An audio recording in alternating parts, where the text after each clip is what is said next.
न मुताहि जाते भये अरिहंतादिमान। करि मंगल करि हो महा ग्रंथ करन के काज। जाते मिले समाज सब पावे निज पद राज। पावे निज पद राज। शिव उपाय करते प्रथम कारण मंगल रूप। विघ्न विनाशक सुख नमो शुद्ध शिव भूप। नमो शुद्ध शिव भूप। मोक्ष मार्ग प्रकाशक नामक यह ग्रंथ है। आचार्य कल्प पंडित प्रवर टोडरमल जी साहब की सुंदर अनुपम रचना। 9वां अधिकार चल रहा है।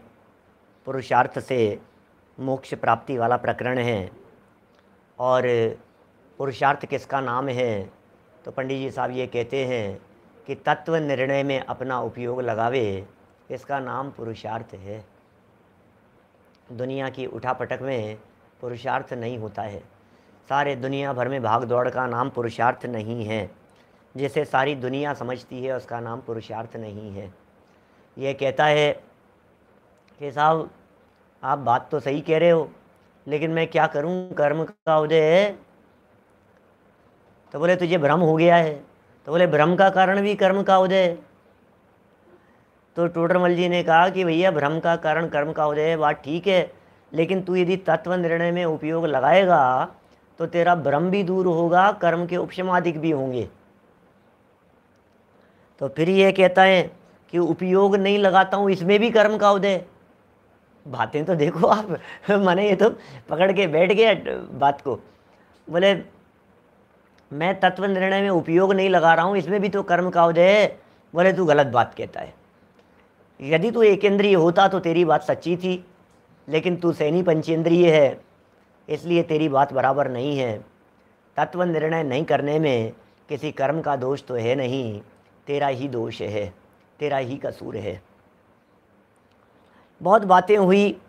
यदि तत्व निर्णय नहीं करने में किसी कर्म का दोष हो और ऐसा मान लिया जाए तो तुझे कभी भी मुक्ति की प्राप्ति नहीं हो पाएगी, कभी भी तत्व निर्णय नहीं हो पाएगा।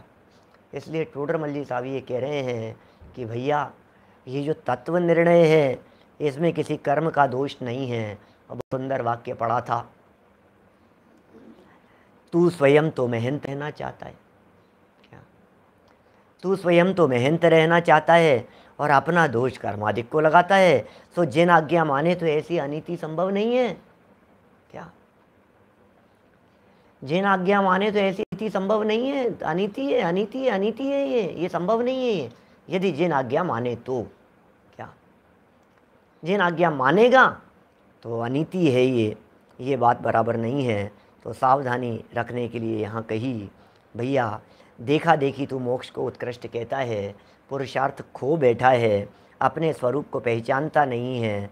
तो यदि स्वरूप को हित रूप जाने और मोक्ष का पुरुषार्थ न करे, ऐसा होता ही नहीं है।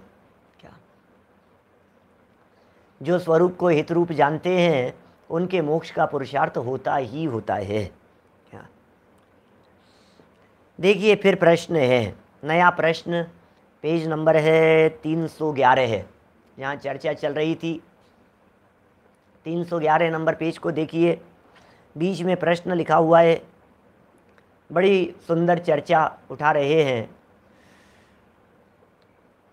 यहाँ प्रश्न है कि तुमने कहा सो सत्य। क्या क्या प्रश्न है कि तुमने कहा सो सत्य, परंतु द्रव्य कर्म के उदय से भाव कर्म होता है और भाव कर्म से द्रव्य कर्म का बंध होता है तथा फिर उसके उदय से भाव कर्म होता है। इसी प्रकार अनादि से परंपरा है, तब मोक्ष का उपाय कैसे करें? बोलो क्या कहना है आपको? प्रश्न क्या उठा दिया है यहाँ? द्रव्य कर्म से भाव कर्म होता है और भाव कर्म से द्रव्य कर्म होता है, और अनादिकाल से इसी प्रकार की परंपरा चल रही है। मैं क्या करूं? भाव कर्म किए थे तो द्रव्य कर्म बंध गए थे, फिर द्रव्य कर्म का उदय आया। एक्चुअल में वस्तु स्थिति ऐसी है कि जब भी आपको क्रोध कर्म का उदय आता है, इसका मतलब यह है कि आपके क्रोध नामक कर्म प्रकृति का उदय है। क्या क्या कहा? ये नियम है इस तरह का, सुनना। क्या बात जो कही जा रही है उसे एक बार गंभीरता से सुनना, क्या बात कही जा रही है। जब जब व्यक्ति गुस्सा करता हुआ नजर आ रहा है, इसका मतलब उस समय गुस्सा माने क्रोध नामक कर्म प्रकृति का उदय चल रहा है। जब जब यह जीव घमंड करता हुआ दिखाई दे रहा है, तो इसका मतलब यह है कि घमंड नामक कर्म प्रकृति का माने मान नामक कर्म प्रकृति का उदय चल रहा है। जब ये जीव मायाचार कर रहा है, तो इसका मतलब मायाचार नामक कर्म प्रकृति का उदय चल रहा है, माया कषाय का। तो ये सब ऐसे होते हैं। तो क्रोध दो प्रकार के, एक द्रव्य क्रोध और एक भाव क्रोध। एक क्रोध नामक कर्म प्रकृति, एक क्रोध नामक परिणाम। क्रोध द्रव्य कर्म है या भाव कर्म है? क्या बोलो? क्रोध द्रव्य कर्म है या भाव कर्म है? तो मेरे साहब क्रोध तो भाव कर्म है। नहीं नहीं नहीं, क्रोध द्रव्य कर्म भी है। क्या आप कर्मों के नाम बोलिए। क्या अकेला भाव नहीं है, दोनों है। क्या आप जो क्रोध है ना, क्रोध, इस क्रोध नाम की कर्म प्रकृति को देखिए। जब आप देखेंगे चारित्र मोहनीय कर्म, क्या जब आप चारित्र मोहनीय कर्म की प्रकृतियों के नाम गिनाएंगे, तो 148 कर्म प्रकृतियों में 4 जगह पर क्रोध कर्म प्रकृतियां हैं। 148 कर्म प्रकृतियों में 4 जगह पर मान है, 4 जगह पर माया है, 4 जगह पर लोभ है। तो इधर कर्म प्रकृति का उदय, इधर इस जीव के परिणाम, इधर इस जीव के क्रोध रूप परिणाम, और इधर इस जीव के क्रोध कर्म प्रकृति का बंध। इधर परिणाम, फिर द्रव्य कर्म का बंध, फिर बंध का जब उदय आएगा तब फिर क्रोध रूप परिणाम। तो बोले अब ये क्या करें भाई साहब हम? क्या अब ये तो बड़ी मुसीबत हो गई। तो बोले मुसीबत नहीं है, क्या तेरे समझने में फर्क है। इस तरह का एक प्रकरण पंडित जी साहब ने इसी मोक्ष मार्ग प्रकाश ग्रंथ में पेज नंबर 22 पर दिया था। क्या और वहां प्रवचन सार की एक पंक्ति को उद्धृत किया था, नैवम अनादि प्रसिद्ध द्रव्य कर्म संबंधस्य तत्र हेतुत्वेनोपादानात्। 22 नंबर पेज पर आया था ऐसा प्रकरण। नैवम अनादि प्रसिद्ध द्रव्य कर्म संबंधस्य तत्र हेतुत्वेनोपादानात्। तत्व प्रदीपिका टीका प्रवचन सार का वहाँ लाइन उद्धृत की थी। बड़ा सुंदर प्रकरण था। अब पेज नंबर 22 पर उस समय चर्चा चलते समय कितने लोग सुनते होंगे और कितने लोगों ने उन प्रवचनों को सुना होगा, मुझे ध्यान नहीं है। क्या निश्चित तौर पर बहुत सारे लोग नए भी जुड़े होंगे। मैं उस पिछले प्रकरण को यहाँ दोहराना नहीं चाहता, वो वहीं सुनिएगा। लेकिन यहाँ तो नया लिखा ना टोडरमल जी ने, प्रश्न यहाँ नया आया है ना 311 नंबर पेज पर। क्या इस 311 नंबर पेज पर ये जो नया प्रश्न आया है, इस प्रश्न में ये लिखा है कि द्रव्य कर्म से भाव कर्म और भाव कर्म से द्रव्य कर्म होते हैं भाई साहब। क्या दीपेश जी, द्रव्य कर्म से भाव कर्म और भाव कर्म से द्रव्य कर्म होते हैं, ये लिखा है यहाँ। तो ये अनादि से ही परंपरा चल रही है। मैं क्या करूं यार, मेरे हाथ में तो कुछ भी नहीं है भाई साहब। वही बात आ गई जो ऊपर वाले पैराग्राफ में कही थी, स्वयं तो मेहनत बने रहना चाहता है और अपना दोष कर्माधिक पर लगाता है। सो जिन आज्ञा माने, तो ऐसी अनीति संभव नहीं है। क्या द्रव्य से भाव, भाव से द्रव्य, द्रव्य से भाव, भाव से द्रव्य, इस तरह का चलता रहता है ये सर्कल। बोले नहीं है, ऐसा नहीं है। क्या इसमें कहीं ना कहीं तो एक कड़ी ऐसी होनी चाहिए जो अपने कंट्रोल में हो। भैया कर्म का उदय तुझे विकार नहीं कराता, तू विकार करता है तब नियम से कर्म का उदय होता है। देवेंद्र भाई कोलारस से बोलो। माने द्रव्य कर्म के उदय में भाव कर्म होवे ये अनिवार्य नहीं है, लेकिन भाव कर्म होंगे तो द्रव्य कर्म नियम से बंधेगा, ऐसा लगाइए। ये बहुत सुंदर लाइन है प्रमोद जी भाई साहब, राजेंद्र पंडित जी साहब की पंक्तियां हैं। यदि कर्म विकार कराए मुझे तो कर्माधीन मैं हो जाऊं, पर कर्म विकार कराता नहीं सो कर्माधीन मैं होता नहीं। आप सोचिए, आप यदि निरंतर ये बात कहते रहेंगे, मैं क्या करूं साहब, अरे भाई हर व्यक्ति गुस्से के काल में ये बात कहे, अजय सोगानी जी, हर व्यक्ति क्रोध के काल में ये बात कहे, भैया ऐसे ऐसे कर्म का उदय, भैया ऐसा ही है भाई साहब क्या करें।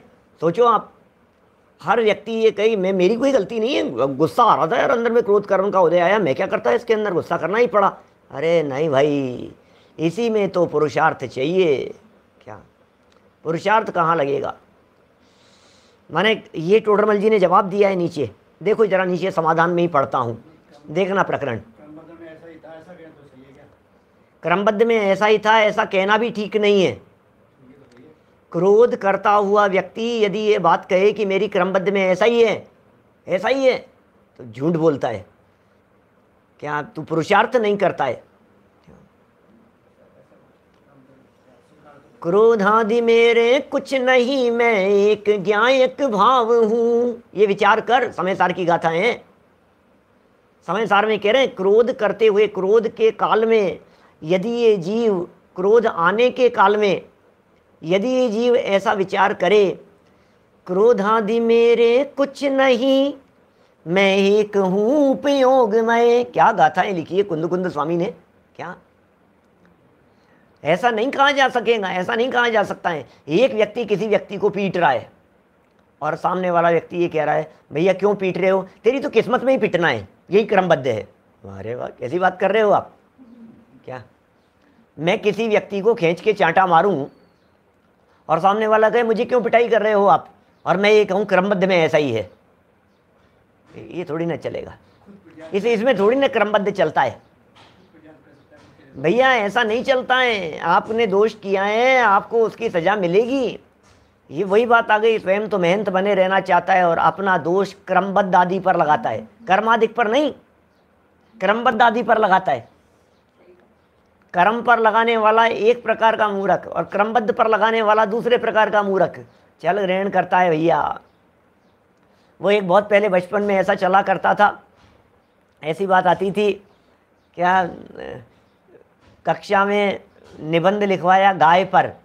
क्या तो विद्यार्थी ने लिखा, गाय हमारी माता है, आगे कुछ नहीं आता है। क्या वीरेंद्र भाई, बच्चे ऐसे ऐसे रहते हैं कई बार, गाय हमारी माता है, आगे कुछ नहीं आता है। तो जो अध्यापक था उसने भी नंबर देते हुए लिखा, बैल तुम्हारा बाप है, नंबर देना पाप है। क्या क्या कहो। तो तुम सोच रहे हो कि हम तो क्रमबद्ध, हम क्या करेंगे, मैंने तो कितनी अच्छी बात लिख दी, मैंने तो बहुत अच्छी बात लिख दी। तो भाई जैसा तुम करोगे ना वैसा ही सामने वाला रिएक्ट करेगा। तुमने किसी व्यक्ति को चांटा मारा और ये कहा कि यही क्रमबद्ध था, तो वो तुम्हारे दो चार मुक्के मार करके कहेगा ये भी क्रमबद्ध था। तो क्रमबद्ध का एकांत ग्रहण कर रखा है तुमने, क्रमबद्ध हटाग्रही हो तुम। ऐसे क्रमबद्ध थोड़ी ना कहते हैं। स्वयं तो मेहनत बने रहना चाहता है, स्वयं तो पुरुषार्थहीन रहना चाहता है और बात क्रमबद्ध की लगाता है। भैया ये क्रमबद्ध हर ऐसे ऐसे प्रसंगों पर याद करने की नहीं है। क्या घर में बुजुर्ग अम्मा जी पड़े हुए हों बिस्तरों में और आप उन्हें दवाई दो नहीं, आप उन्हें नाश्ता दो नहीं, उनसे पूछो नहीं और फिर ये कहो यही क्रमबद्ध है, ऐसा थोड़ी ना चलता है। इसका नाम क्रमबद्ध नहीं है। निगोद जाने की तैयारी कर रहा है, फिर तेरी क्रमबद्ध पर्यायों में आगे निगोद का काल दिखाई दे रहा है। अनीति अन्याय अभक्ष्य का सेवन करे, रात्रि भोजन करे और उपदेश ये देवे, यही क्रमबद्ध है। भाई साहब हम क्या बताएं, भाई साहब हमारी तो क्रमबद्ध में यही है कि तुझे क्रमबद्ध का पता नहीं है। बिना मतलब के क्रमबद्ध की बात करता है, क्रमबद्ध का दुरुपयोग करता है। तो फिर ऐसे ही कर्म का उदय, अरे तू कर्म के दुरुपयोग कर रहा है तो इन सब बातों का। यही तो टोडरमल जी ने लिखा, दोष कर्माधिक पर लगाता है, इसका मतलब क्या है? मेहनत बने रहता है, इसका मतलब क्या है? स्वच्छंदता अंगीकार कर रहा है, इसका नाम है मेहनत बने रहता है। मेहनत माने क्या होता है? स्वच्छंद। अरे अपना कोई कुछ नहीं बिगाड़ सकता, अपन तो इसका नाम है मेहनत। अपने आप को सुपर समझे, इसका नाम है मेहनत बने रहना है। देखिए बड़ी सुंदर प्रसंग और सुंदर चर्चा है। यहाँ क्या कह रहे हैं समाधान में? कर्म का बंध व उदय सदा काल समान ही होता रहे। क्या? कर्म का बंध भी और उदय भी सदा काल समान ही होता रहे, तब तो ऐसा ही है। सदा काल समान का मतलब समझे आप? सदा काल समान का मतलब है डिग्री टू डिग्री। क्या समझ में? Degree two degree. इतने डिग्री में परिणाम तो इतने डिग्री में कर्म का बंधन, और जितने डिग्री में कर्म का बंधन फिर उतने ही डिग्री में कर्म का परिणाम, और फिर वैसा ही कर्म का बंध और उदय, मतलब ये ऐसा बराबर इस तरह का चलता रहे। क्या? तो कब छूटेगा? हो ही नहीं पाएगा। ऐसा तो है नहीं, ऐसा तो होता नहीं है, ये बात तो बराबर नहीं है। हाँ? कर्म का बंध व उदय सदा काल समान ही होता रहे, तब तो ऐसा ही है। परंतु परिणामों के निमित्त से पूर्वबद्ध कर्म के भी उत्कर्षण, अपकर्षण, संक्रमण आदि होने से उनकी शक्ति हीनाधिक होती है, इसलिए उनका उदय भी मंद तीव्र होता है। बोलो, ये सारे प्रकरण अपन यहाँ इस मोक्ष मार्ग प्रकाशक पेज में, माने उदय, सत्ता, बंध, उत्कर्षण, अपकर्षण, संक्रमण, ये सब अपन पेज नंबर 27-28 के आसपास ये सब पढ़ चुके हैं। पेज नंबर 26, 27, 28, 29 ये सारे प्रकरण प्रकृति, प्रदेश बंध, स्थिति, अनुभाग बंध, बंध कर्मों की बंध, सत्ता, उदय आदि, ये सारे प्रकरण दूसरे अधिकार के अंदर पढ़े थे अपन ने पहले। कितने याद हैं आप लोगों को पता नहीं, लेकिन टोडरमल जी ये कह रहे हैं भैया तेरे परिणामों के आधार पर वो सब परिवर्तन हो जाता है। इसलिए ऐसा नहीं है कि मैं क्या करूं साहब, ये परिणाम, अरे परिणाम तेरे हाथ में है, इसे लगाना पड़ेगा। परिणामों की स्थिति को तेरे कंट्रोल में लेना पड़ेगा। ये तेरे जो भाव हैं, ये जो भाव कर्म हैं, ये द्रव्य कर्म के कंट्रोल में नहीं है।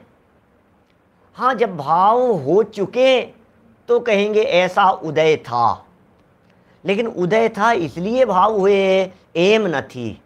क्या क्या कहा? वापस कहता हूं, क्रोध आया तो क्रोध कर्म प्रकृति का उदय था, लेकिन क्रोध कर्म प्रकृति का उदय आया तो क्रोध करे ही करे ऐसा नहीं। क्या कहा? वापस बोलता हूं, वापस पुनः बोलता हूं हमारे अन्ना जी की भाषा में। ये क्या कहते थे? बड़ी सरल भाषा थी भी, अन्ना जी बहुत बार याद आते हैं। क्या करें, बहुत स्नेह रखते थे। क्या बैठ करके स्वाध्याय करते थे, कराते थे, बैठते थे, चर्चाएं करते थे। देखो क्या कहते थे वे, उनकी स्टाइल में कहता हूँ मैं, पुनः बात कहता हूँ, आपसे थोड़ा सा सुनना समझना। बात ऐसी है भाई साहब, क्रोध कर्म प्रकृति का उदय आवे तो ये क्रोध करे ये नियम नहीं है, लेकिन जब जब ये जीव क्रोध करता हुआ दिखाई दे रहा है, इट मीन्स अंदर में क्रोध कर्म प्रकृति का उदय चल रहा है, नियम से चल रहा है, इसका नियम है। मैं एक उदाहरण देता हूँ इस प्रसंग में, मेरा बहुत प्रसिद्ध उदाहरण है, और जब जब ऐसे प्रसंग चलते हैं तो ज़रूर वो उदाहरण देता हूँ। अनेक बार सुना होगा आप लोगों ने। एक बच्चा अपनी माँ के साथ, माता पिता के साथ उंगली पकड़ करके रोड पर जा रहा था। अब बच्चे तो स्वभाव से चंचल होते हैं, उंगली पकड़ करके चलने वाले बच्चे चलते चलते अचानक बच्चा उंगली छुड़ा करके दौड़ने लगा आगे।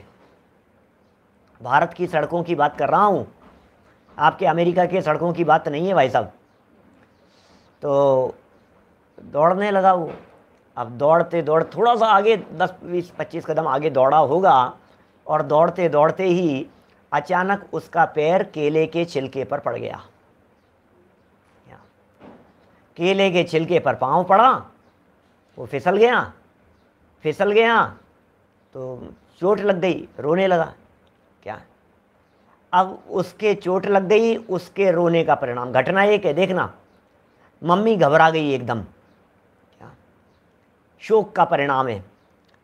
पिताजी को गुस्सा है, नालायक, देख करके नहीं चलता है, और भाग। क्या? वहीं कुछ लड़के बाइक पर बैठे थे, वो उसे फिसला हुआ देख करके हंसने लग गए। क्या?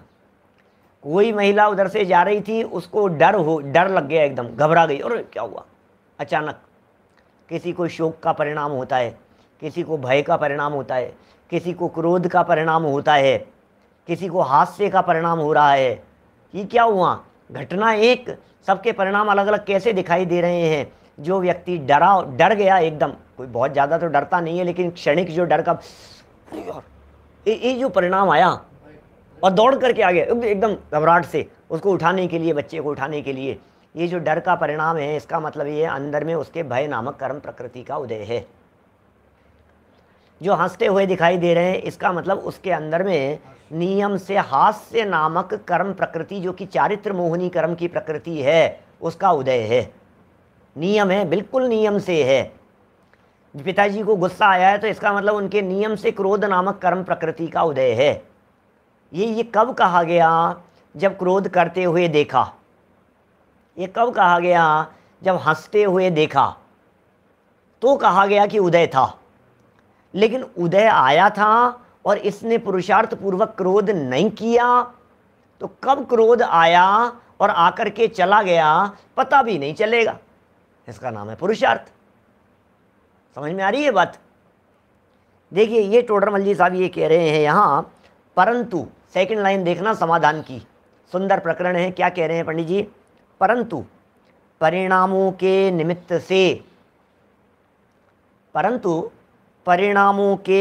से पूर्वबद्ध कर्म के भी उत्कर्षण, अपकर्षण, संक्रमण आदि होने से, परिणामों के निमित्त से, पूर्वबद्ध के भी, अरे वैसा का वैसा उदय में कैसे आएगा? तूने बांधा तो कुछ और था। माने इधर हमने परिणाम किए और कर्म बंध गया, बंधा और उदय में आ गया, लेकिन जैसा बंधा था वैसा उदय में आया ही नहीं ना, तो फिर सेम टू सेम कैसे होगा? बंधा कुछ और था, उदय में और कुछ आया, तो कैसे कह सकते हो आप वही रहा? बंधन तीव्र हुआ, उदय मंद होकर के आया, बंधा मंद था, उदय तीव्र होकर के आया, तो फिर कैसे कहा जाए? पंडित जी साहब क्या कह रहे हैं? कर्म का बंध व उदय सदा काल समान ही होता रहे, तब तो तेरी बात सही है। परंतु परिणामों के निमित्त से पूर्वबद्ध कर्म के भी उत्कर्षण, अपकर्षण, संक्रमण आदि होने से, पूर्वबद्ध के उत्कर्षण हो जाता है। उत्कर्षण माने बढ़ना, उत्कर्षण माने ज़्यादा हो जाना, अपकर्षण माने हीन हो जाना, उत्कर्षण माने बढ़ गया, अपकर्षण माने घट गया, संक्रमण माने बदल गए। ओहो, उत्कर्षण, अपकर्षण, संक्रमण माने बदल जाना अपने आप। पहले कुछ बंधे थे कर्म, अरे पाप बांधा था वो पुण्य में बदल गया। जितेंद्र जी भाई साहब, वर्तमान में आप सब लोग जो सुन रहे हैं, आप सबके पूर्व में बंधी हुई असाता साता रूप से कन्वर्ट हो रही है। बोलो अपन सब लोगों के, जैन साहब, माने जितने कर्म हमारे बंधे हुए हैं, पूर्व में बंधे हुए, वे सब कर्म प्रकृतियां वर्तमान में स्वाध्याय के परिणामों से पाप कर्म प्रकृतियां पुण्य कर्म प्रकृतियों में संक्रमित हो रही है, बदल रही है। ये बदलाव होता रहता है, हमें पता ही नहीं है हमने कैसे कैसे कर्म बांध लिए थे और कैसे कैसे कर्मों के अंदर वो अपने आप बदल रहा है। अभी बैठे बैठे आपको तो लग रहा है पंडित जी कोई चमत्कार नहीं हुआ, इतने समय से आपका प्रवचन सुन रहा हूँ। अरे तुम्हें पता नहीं है, चमत्कार अंदर में सब बहुत हो चुके हैं, बहुत चमत्कार हो गए हैं। आपको क्या चमत्कार चाहिए? लोगों को ऐसे चमत्कार चाहिए, डॉक्टरों ने जवाब दे दिया, वेंटिलेटर पर ले गए थे और कहा 2-3 घंटों के मेहमान हैं, और फिर उसके बाद में पंडित जी का प्रवचन सुनाया और फिर उसके बाद में उठ करके बैठे हो गए, तो ये लगता है हाँ अब चमत्कार हुआ। और भाई साहब गजब ही चमत्कार हो गया भाई साहब। क्या चमत्कार हो गया साहब, एक प्रवचन के अंदर इतना चमत्कार कि वेंटिलेटर पर डॉक्टरों ने जवाब देने के बाद में व्यक्ति उठ करके बैठा हो गया। ऐसा मैजिक चाहिए आपको। और ये समझ में नहीं आ रहा है कि हम लोग वेंटिलेटर पर नहीं पहुंच पाए तो ये चमत्कार नहीं है। ऐसे पहले कर्म बंधे थे, जिन कर्मों के बंध के कारण, उदय में आने के कारण हम आज अस्पताल में भर्ती होते, महामारी का शिकार होते, आईसीयू में एडमिट होते, वेंटिलेटर पर पड़े होते, अंतिम सांसें गिन रहे होते। लेकिन पिछले साल भर में इतनी गंभीर चर्चाएं बराबर सुनने से ऐसा कर्मों का संक्रमण हुआ कि हमें छोड़ो, वेंटिलेटर छोड़ो, आईसीयू छोड़ो, वहाँ जाने की बात छोड़ो, अरे भाई साहब हमें हॉस्पिटल तक जाने की और एक दवाई खाने तक की ज़रूरत नहीं पड़ी। ये ऑटोमेटिक जो अंदर में चमत्कार हो रहे हैं वो इसको दिखते ही नहीं है। पहले तो कुछ गड़बड़ी हो और फिर सुधार हो। अरे गड़बड़ी हुई ही नहीं ना, ये चमत्कार नहीं है क्या? आप चमत्कार ये क्यों सोचते हो कि पहले गड़बड़ी हो और फिर सुधार हो? अरे भाई ये अंदर के अंदर जो चेंज हो रहे हैं, ऑटोमेटिक जो परिवर्तन हो रहे हैं, संकट जो आया ही नहीं क्या, जो पहले तो बीमार पड़े, हम ये कह रहे हैं बीमार पड़ा ही नहीं ना, ये कम चमत्कार है? नहीं, पहले तो डॉक्टर जो है ना कैंसर डिटेक्ट कर देवे, पहले तो डॉक्टर ये बतला देवे ये ऐसी ऐसी प्रॉब्लम हो गई, और फिर सब जवाब दे देवे, और फिर सारे घर के लोग मिल करके और फिर जाप करें और फिर ठीक हो जाए तो माने कि कुछ चमत्कार हुआ। अरे भाई यदि सदा काल जीवन में परिणामों में निर्मलता रखे तो अस्पताल में जाने पर माला का जाप करने की ज़रूरत नहीं पड़े। जब ठीक था तब तो माला का जाप किया नहीं, उस समय करना था ना, उस समय मंत्र जाप करना था ना, जब स्वस्थ था उस समय स्वाध्याय करना था ना, उस समय विधान करना था, उस समय अनुष्ठान करने थे, उस समय देवगुरु धर्म की आराधना करनी थी। उस समय यदि कर लिया होता तो आज ये नौबत ही नहीं आती, लेकिन उस समय तो किया नहीं। और अब कहता है कि अब ये पड़े हैं, वो पड़े हुए हैं और इनके लिए ऐसा कर लो तो इससे ऐसा हो जाएगा। ये सब ऐसा चलता है। टोडरमल जी ये कह रहे हैं भैया बड़े गजब की बातें हैं, ये ऑटोमेटिक हो रहा है, सब काम ऑटोमेटिक हो रहा है। जो सुख में सुमिरन करे तो दुख काहे को होए, दुख में सुमिरन सब करे, सुख में करे न कोई। ऐसा देखो उत्कर्षण हो जाते हैं। अब ये जो कर्मों की व्यवस्था है, उत्कर्षण अपकर्षण संक्रमण आदि की जो अवस्था है, क्या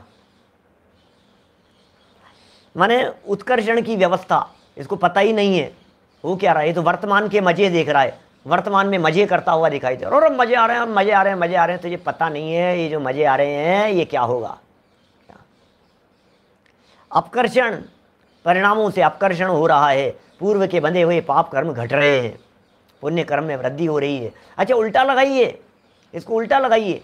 जिस व्यक्ति को धर्म नहीं सुहा रहा है, क्या जिस व्यक्ति को धार्मिक बातें नहीं सुहाती है, जिस व्यक्ति को ये बातें अच्छी नहीं लगती है, जिस व्यक्ति के परिणाम इन सब बातों में नहीं लगते हैं, उस व्यक्ति के पूर्व का बंधा हुआ पुण्य भी पाप में कन्वर्ट होकर के आता है। लो असाता साता में बदल जाती है तो साता भी तो असाता में बदल जाती है, ऐसा नहीं है क्या? पुण्य से पाप भी हो जाएगा, उल्टा हो जाएगा भाई साहब। आपके ऐसे पुण्य कर्म का उदय आएगा कि आपके घर में सोना बरसेगा, क्या छप्पर फाड़ के कहते हैं ऐसा लोग। लेकिन यदि आपने उल्टा काम किया तो ऐसा भी हो सकता है कि तिजोरी तोड़ करके चला जाएगा। बोलो खूब कमाया, ये क्या हो गया? अरे तिजोरी तोड़ करके ले गए। तो ले गए तो भैया बांधा किसने था ये बताओ मेरे को। जब आ रहा था तब तुमने परिणाम संभाले नहीं, तो फिर वो कह रहा था, जब वो आ रहा था ना तो कह रहा था कि मैं आ रहा हूँ, तू परिणाम संभाल करके रखना, तू परिणाम संभाल करके रखना, वो कर्म का उदय। और तू यदि नहीं संभलेगा तो और यदि ज़्यादा बिगड़े रहे तेरे परिणाम तो मैं झटके से निकल करके चला जाऊँगा। और चला जाता है ऐसा। अरे तिजोरी से निकल करके चला क्या जाए, उसकी क्या बात करें, तन से निकल करके चला जाता है भाई। क्या देह छोड़ करके ये चेतन निकल जाता है, ऐसा है। संक्रमण आदि होने पर, ये सब हो जाने पर उनकी शक्ति हीनाधिक होती है पहले के बंधे हुएों की। परिणाम इधर चल रहे हैं और पहले के बंधे हुए कर्म थे, उनकी शक्ति या तो हीन हो जाती है या अधिक हो जाती है। हीन अधिक कम ज़्यादा होती रहती है। इसलिए उनका उदय भी मंद तीव्र होता है, उदय भी मंद तीव्र होता है। क्योंकि जब बंधन में फर्क पड़ गया पहले के बंधे हुए में, तो उसके उदय में भी हो गया ना, क्या उदय में भी हो जाएगा। इस तरह का मंद तीव्र होता रहता है, उदय भी बदल करके आएगा। उनके निमित्त से टोडरमल जी कितना अच्छे से समझा रहे हैं, उनके निमित्त से नवीन बंध भी मंद तीव्र होता है। देखो बंधन में फर्क पड़ गया तो उदय में फर्क पड़ गया, उदय में फर्क पड़ गया तो बंध में भी फर्क पड़ गया। क्या इसलिए जो डिग्री टू डिग्री मिलान करने वाली बात है वो मिलान नहीं हुआ भाई।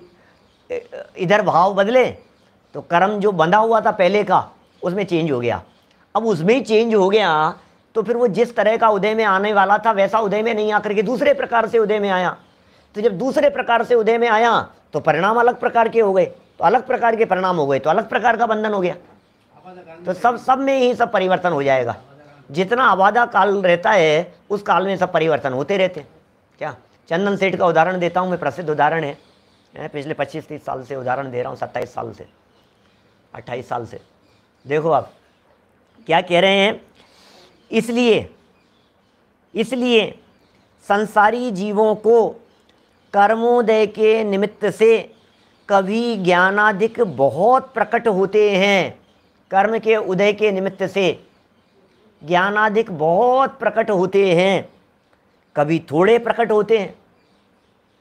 कर्म के उदय के निमित्त से अब ज्ञान की स्थिति है, वैसे अब क्या करो, किसी के ज्ञान कम प्रकट हुआ है, किसी के ज्ञान ज़्यादा प्रकट हो गया है। कभी रागादिक मंद होते हैं, कभी तीव्र होते हैं। इस प्रकार परिवर्तन होता रहता है।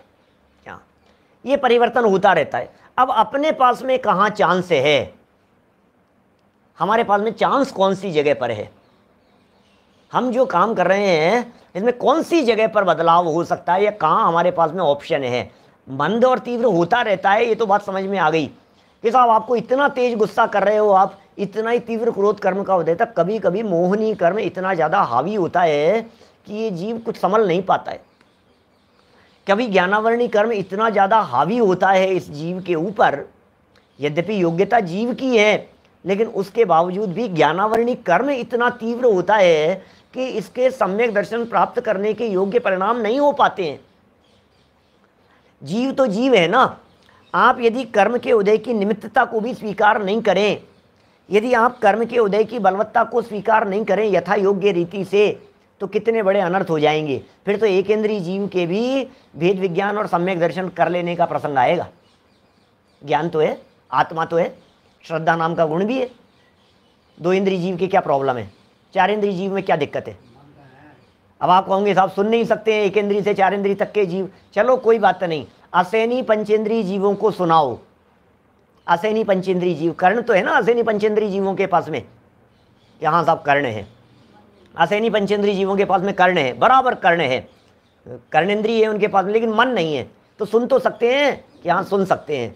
तो सुन करके अब क्या उनका श्रद्धान सम्यक रूप परिणमन हो सकता है, बोलो, क्या उनकी श्रद्धा बदल सकती है। मन से क्या लेना देना है, मन से क्या लेना देना है, श्रद्धा बदलनी है, श्रद्धा नाम का गुण है, ज्ञान बदलना है। बोले नहीं हो सकता। क्यों नहीं हो सकता, क्योंकि ज्ञानावरणी नाम का जो कर्म है, ये ज्ञानावरणी कर्म अपनी तीव्र प्रगाढ़ता के साथ में उदय में आ रहा है। तीव्र प्रगाढ़ है वो ज्ञानावरणी नाम का कर्म इस समय, वो कुछ नहीं करने में समर्थ है। टोडरमल जी साहब ने उदाहरण दिया है, नदी के बहाव का आएगा चर्चा। नदी ये कह रहे हैं बड़े सुंदर चर्चा है। देखो अभी यहीं आ रही है चर्चा, थोड़ा सा पढ़ता हूँ नीचे, देखिए। वहाँ कदाचित संगी पंचेंद्रिय पर्याप्त पर्याय प्राप्त की, कदाचित प्राप्त की, संगी पंचेंद्रिय पर्याप्त पर्याय प्राप्त की। संगी पंचेंद्रिय पर्याय थी और पर्याप्त पर्याय थी, वो प्राप्त की। तब मन द्वारा विचार करने की शक्ति हुई। क्या यदि पर्याप्त पर्याय ना मिले संगी पंचेंद्री पर्याय न मिले तो मन के द्वारा विचार करने की शक्ति नहीं हो सकती है। कितना भी समझाओ उनको। क्या नरेश जी भाई साहब नागपुर वाले, बोलो, कितना भी समझाने का प्रयास करें मन के द्वारा उसमें शक्ति ही नहीं है बेचारे के पास में, क्या करेगा वो, समझा लो। अच्छा मैं कहता हूँ चलो सैनी पंचेंद्री भी हो गया, मनुष्य गति का भी हो गया, विवेक सिंह जी, मैं ये कहना है मुझे, संगी पंचेंद्री भी है, पर्याप्त भी है, मनुष्य गति का भी है, गर्भज मनुष्य है। क्या अब मुझे ये पूछना है आपसे, 5 साल का बच्चा है, बोलो सम्यक दर्शन ले पा रहा है कि नहीं, क्यों, बोलो। अब वो 5 साल का बच्चा सैनी पंचेंद्री है, मन भी है, सोचने विचार करने की शक्ति भी है, भागता दौड़ता भी है, खुरापात भी करता है, मोबाइल चलाता है बहुत गजब से। 5 साल तो बहुत ज़्यादा कह दिया मैंने, आजकल तो 1.5 साल के बच्चे ऐसे मोबाइल चला रहे हैं, ऐसे उंगली घुमाते हैं, जो वीडियो चलाना होता है ऐसे चलाते हैं, देखते हैं क्या हो, कैसी जनरेशन है, मोबाइल जनरेशन। क्या तो 4 साल का बच्चा, 5 साल का बच्चा सम्यक दर्शन ले सकता है कि नहीं, क्यों क्यों? इसका मतलब कहीं ना कहीं आपको इस बात को स्वीकार करना पड़ेगा, ऐसा स्वीकार करना पड़ेगा कि उदय है भाई साहब, ऐसा ही, क्या करो। तो शक्ति नहीं है, ज्ञानावरणी कर्म की इतनी तीव्र उदय की स्थिति चल रही है कि शक्ति नहीं है। 7.25 साल का बालक सम्यक दर्शन की प्राप्ति कर सकता है, 7.25 वर्ष का बालक। 8 वर्ष लिखा है गर्भकाल सहित, गर्भकाल सहित 8 वर्ष, इसका मतलब 7.25 साल का बालक सम्यक दर्शन की प्राप्ति के योग्य है। क्या मैं जब से बुद्धिपूर्वक पढ़ रहा हूं तब से मेरी उम्र 7.25 साल की थी, क्या पूरी 7.25 साल की थी। माताजी पिताजी बैठे हैं सामने, बोलो, तब से बराबर बुद्धिपूर्वक पढ़ रहा हूं इन बातों को। ये समझना क्या कह रहे हैं, मन द्वारा विचार करने की शक्ति हुई तथा इसके कभी तीव्र रागाधिक होते हैं, कभी मंद होते हैं।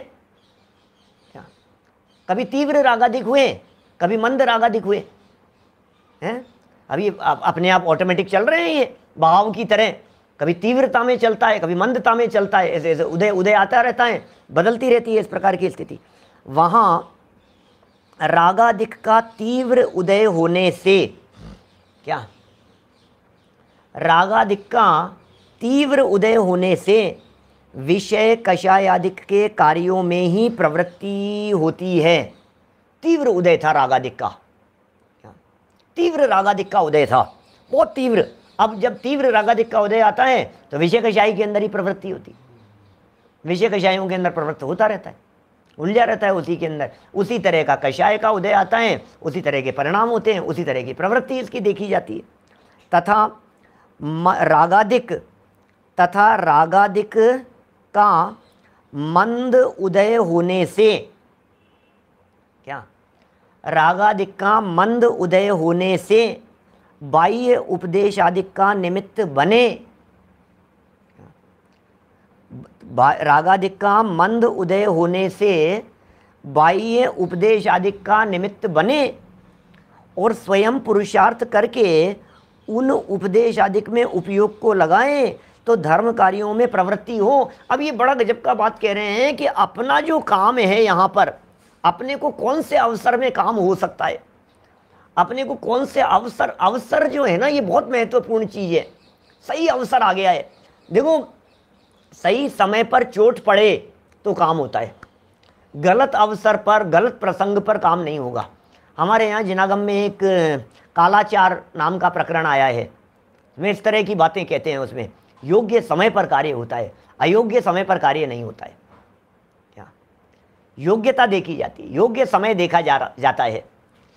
गेहूँ कौन से सीजन में उगेगा, आम कौन से सीजन में पकेंगे, हर चीज़ का अपना एक समय है, सबका काल होता है, मौसम होता है।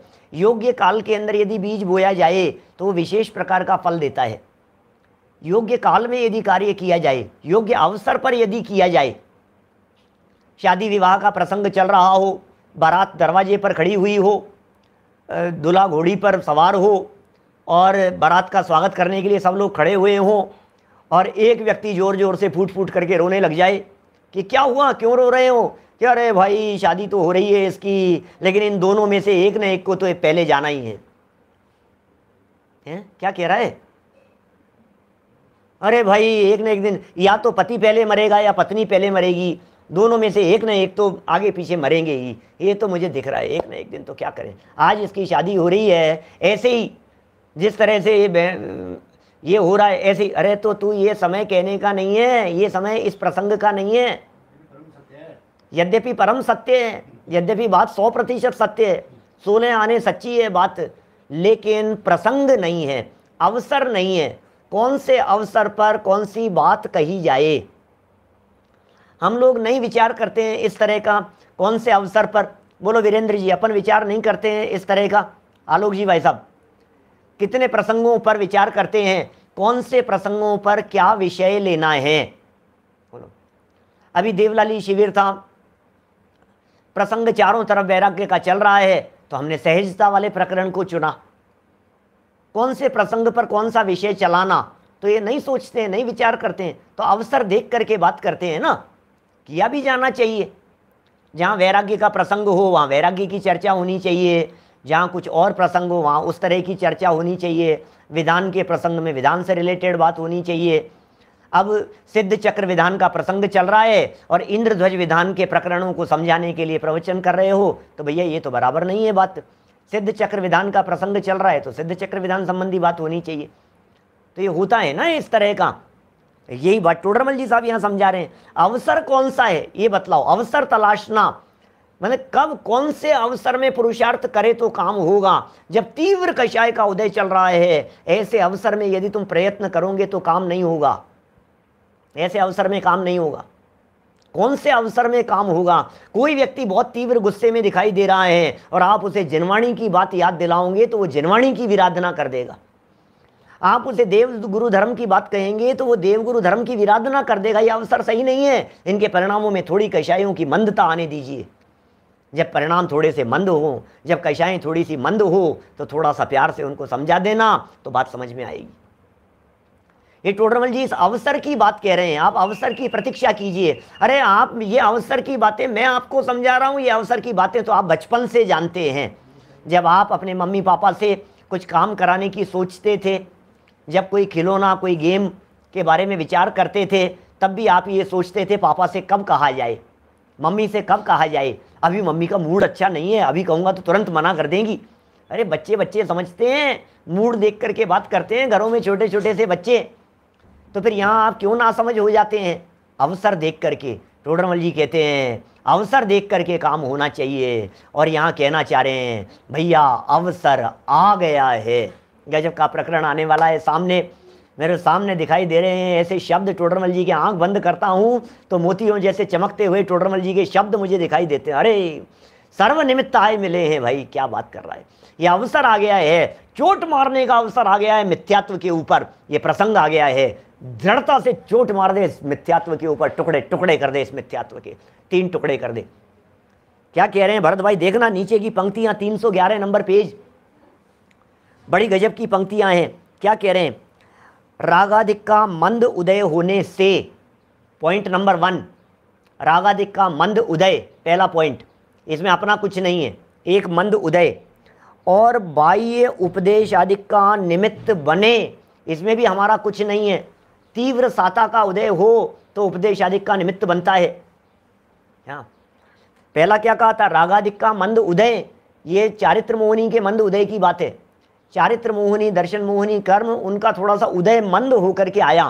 कभी तीव्र उदय आता है, कभी मंद उदय आता है, उदय बदलता रहता है। तो जब ये उदय बदल करके आया, मंद होकर के आया, तो इस मंद उदय के काल में बाहर में उपदेश आदि का निमित्त बने। क्या क्या समझ में आ रही है बात, उपदेश आदि का निमित्त बने, निमित्त भी बन गया, उपदेश का निमित्त बन गया, लेकिन फिर भी यदि काम नहीं करे तो नहीं होगा। अवसर भी आ गया था, रागादिक मंद भी थे, उपदेश आदि का निमित्त भी बना, और फिर भी काम नहीं किया, तो साहब अब काम क्या करूं ये बतलाओ। क्या उदय मंद चल रहा है इस समय, मंद उदय चल रहा है इस समय, मंद उदय चल रहा है क्या, कि बिल्कुल 100% मंद उदय चल रहा है। बिना मंद उदय के जीव जिनवाणी सुनने के लिए आकर के बैठता नहीं है। आप हम यदि जिनवाणी की चर्चाएं कर रहे हैं, इट मीन्स मंद उदय चल रहा है इस समय। अच्छा, उदय मंद था, रागादिक का उदय मंद है और उपदेशादिक का निमित्त भी बन गया है। निर्वाणी की चर्चाएं टोडरमल जी बैठ करके समझा रहे हैं, एक एक बात बता रहे हैं, उपदेशादिक का निमित्त भी बन गया। अब क्या करें? बोले स्वयं पुरुषार्थ करके। ओहो, अब यहां लगेगा पुरुषार्थ। स्वयं पुरुषार्थ करके उन उपदेश आदि में उपयोग को लगाए, स्वयं पुरुषार्थ करके उन उपदेश आदि में उपयोग को लगाए तो धर्म कार्यों में प्रवृत्त हो। उपदेश सुने, उपदेश में उपयोग को लगाएं। देखो, उपदेश सुनना ये तीव्र साता वेदनी कर्म के उदय से, और उपदेश में उपयोग को लगाना ये टोडरमल जी कह रहे हैं पुरुषार्थ करके। देखना शब्दों की गहराई, देखना पंडित जी क्या कह रहे हैं। उपदेश आदि का निमित्त तो बने, सुनील जी सराफ साहब क्या कहा?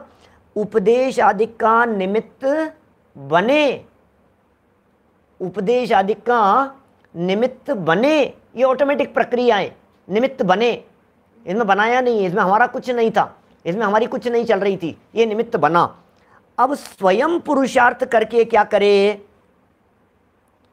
उपदेश आदि में उपयोग को लगाए, ये उपयोग को लगाए, ये पुरुषार्थ है। समझ में आ रही है बात? उपदेश को लगाए, इसका नाम पुरुषार्थ है।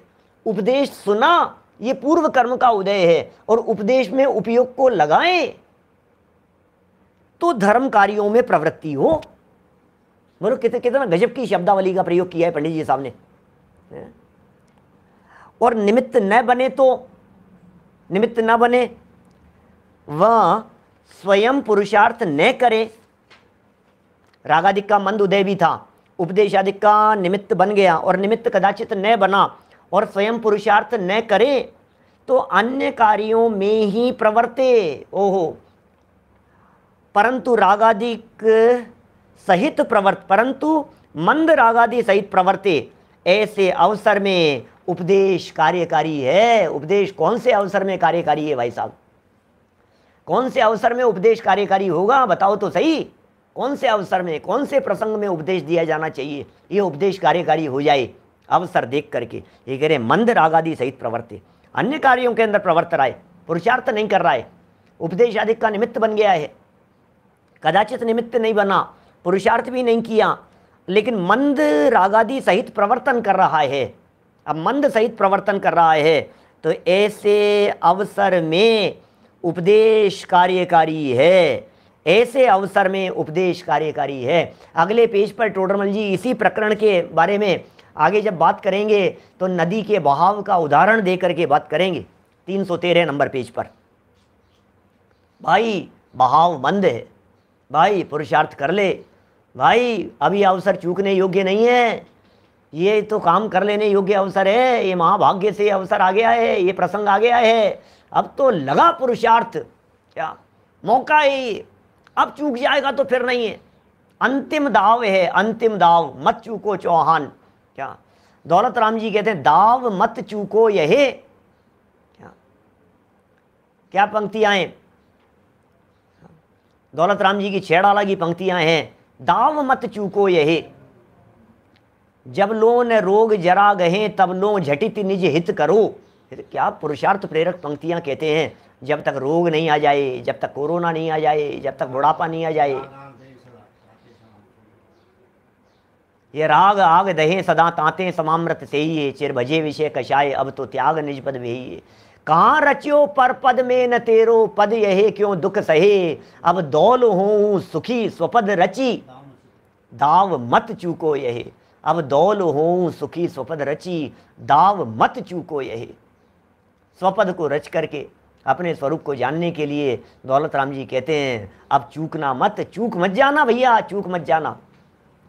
यदि अवसर चूका तो भव भव पछताएगा, फिर काल अनंत अरे दुख का घन छाएगा। ये अवसर चूकने योग्य नहीं है। हम सब इस बराबर अवसर का लाभ उठाते हुए आत्मकल्याण करें, इसी मंगल भावना से बात को यहीं विराम दे रहा हूँ। जनवाणी स्तुति। निज निधि निज में बताई, यह अनंत उपकार है, उसके लिए जिन वाणी माँ को वंदना शत बार है, वंदना शत बार है। 9 बाणों का नमो रिहंताणम, नमो सिद्धाणम, नमो ऐरियाणम, नमो वज्रायणम, नमो रोहि सव्य सावणम,